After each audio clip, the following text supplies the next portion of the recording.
বাংলাদেশ জাতীয়তাবাদী দল জোনালুঘাট উপজেলা শাখার সর্বস্তরের নেতৃবৃন্দ, আমাদের 10টি ইউনিয়ন বিএনপির নেতৃবৃন্দ, জোনালুঘাট উপজেলা শাখার বাংলাদেশ জাতীয়তাবাদী যুব দল, ছাত্র দল, কৃষক দল, শ্রমিক দল, স্বেচ্ছাসেবক দল সহ সকল অঙ্গ এবং সহযোগী সংগঠনের নেতৃবৃন্দ, আসসালামু আলাইকুম।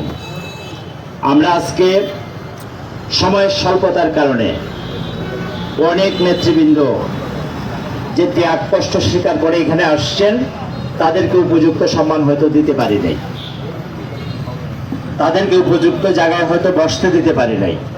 আমাদের এই ত্রুটি বিচ্ছুতিগুলা আপনারা, আমি জোনালুঘাট উপজেলা বিএনপির আপনাদের একজন খাদেম হিসেবে ক্ষমা চেয়ে নিচ্ছি। প্রিয় বন্ধুগণ, আপনাদের কি সেই দিনের কথা মনে আছে যেদিন দেশ নেত্রী বেগম খালেদা জিয়াকে ঈদের আগের রাত্রে এক কাপড়ে দেশ নেত্রী বেগম খালেদা জিয়ার ক্যান্টনমেন্টের শহীদ মইনুল রোডের বাসভবন থেকে বের করে দিয়েছিল শেখ হাসিনা?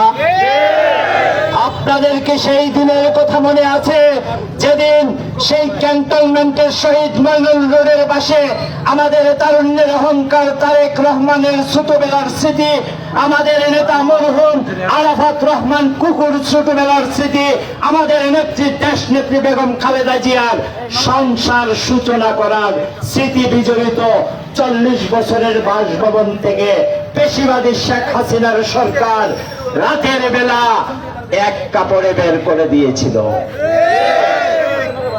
প্রিয় নেতৃবৃন্দ, আপনাদের কি সেই দিনের কথা মনে আছে যেই দিন গুলশানের বাসভবনের সামনে ট্রাক ভর্তি বালুর ট্রাক দাঁড় করিয়ে পেশিবাদী শেখ হাসিনা খালেদা জিয়াকে তার বাসভবন থেকে বের হয়ে রাজপথে আন্দোলন করার সকল পথ বন্ধ করে দিয়েছিল?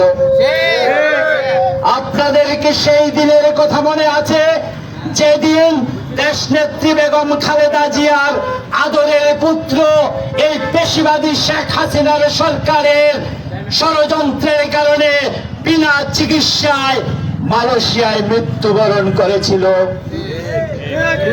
আপনাদের কি সেই দিনের কথা মনে আছে যেদিন এই পেশিবাদী শেখ হাসিনার সরকারের নির্যাতনের জুলুমের ষড়যন্ত্রের কারণে আমাদের আগামী দেশ নায়ক তারেক রহমান বাংলাদেশ থেকে চলে গিয়েছিলেন? আপনাদের কি সেই দিনের কথা মনে আছে যেদিন এই বাংলার রাজপথে পেশিবাদী শেখ হাসিনার বাংলার মানুষের ট্যাক্সের টাকায় কেনা গুলি আর বন্দুক ফুটিয়ে হাজার হাজার মানুষকে হত্যা করেছিল? আজকে যারা মানবতার কথা বলেন তাদের কাছে প্রশ্ন রাখতে চাই, আমার তো সেই দিনের কথা মনে আছে যেদিন আমার সংগঠনের কর্মী ভাইয়েরা শীতের রাতে নদীর পাড়ে রাত কাটিয়েছে অন্ধকারে। আমার তো সেই দিনের কথা মনে আছে যেদিন আমার সংগঠনের কর্মী ভাইয়েরা ভাঙা কবরের মধ্যে জীবন বাঁচানোর জন্য পেশিবাদী শেখ হাসিনার নির্যাতনের কারণে কবরস্থানে রাত কাটিয়েছিল। আমার তো সেই দিনের কথা মনে আছে যেদিন পেশিবাদী শেখ হাসিনার পুলিশ নূর ইসলামকে ধরতে গিয়ে নবম শ্রেণী পড়ুয়া তার ছোট ভাই ফরিদ ইসলামকে ধরে এনে গুলি করে হত্যা করেছিল। আমার তো সেই দিনের কথা মনে আছে যেদিন ঢাকা তেজগাঁও থানা শাখা ছাত্র দলের সভাপতি নুরুজ্জামানকে গুম করে 17টা বুলেট দীপ্ত করে হত্যা করেছিল। আর গত 10টি বছর যাবৎ নুরুজ্জামানের বিধবা স্ত্রী শুধুমাত্র চিৎকার করে বেরিয়েছে, একটা মানুষকে হত্যা করতে কয়টা বুলেট লাগে? আমার তো এই 18ই আগস্টের কথা মনে পড়েছে যখন রাজারবাগ পুলিশ লাইনের উপপরিদর্শক তার ঊর্ধ্বতন পুলিশ কর্মকর্তাকে ফোন দিয়ে জিজ্ঞেস করেছিল, এই পুলিশ ছাত্র আন্দোলনের রাজপথে তার ছেলেকে গুলি করে হত্যা করেছিল। মর্গে গিয়ে তার লাশ খুঁজে বের করে এই রাজারবাগ পুলিশ লাইনের উপপরিদর্শক তার ঊর্ধ্বতন পুলিশ কর্মকর্তাকে ফোন দিয়ে জিজ্ঞেস করেছিল, যেটা ডেইলি স্টার পত্রিকায় নিউজ হয়েছে, স্যার একটা মানুষকে হত্যা করতে কয়টা গুলি লাগে?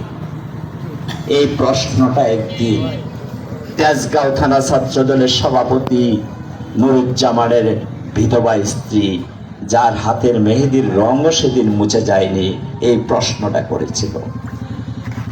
আমার তো সেই দিনের কথা মনে আছে, যেদিন আমার নেত্রী দেশ নেত্রী বেগম খালেদা জিয়া আপসহীন কণ্ঠে ঘোষণা করেছিলেন, এই বাংলাদেশের বাইরে আমার কোনো জমি নাই, এই বাংলাদেশের বাইরে আমার কোনো ঠিকানা নাই, আমাকে যদি মরতে হয় এই দেশের মাটিতে মরব, আমাকে যদি বাঁচতে হয় এই দেশের মাটিতে লড়াই করে বাঁচব।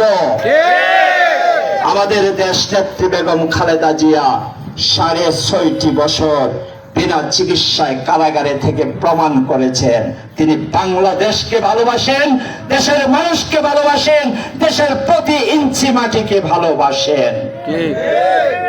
আমার নেত্রী খালেদা জিয়ার নামে মিথ্যা 2 কোটি টাকার মামলা দেওয়া হলো, 5 বছরের সাজা দিল।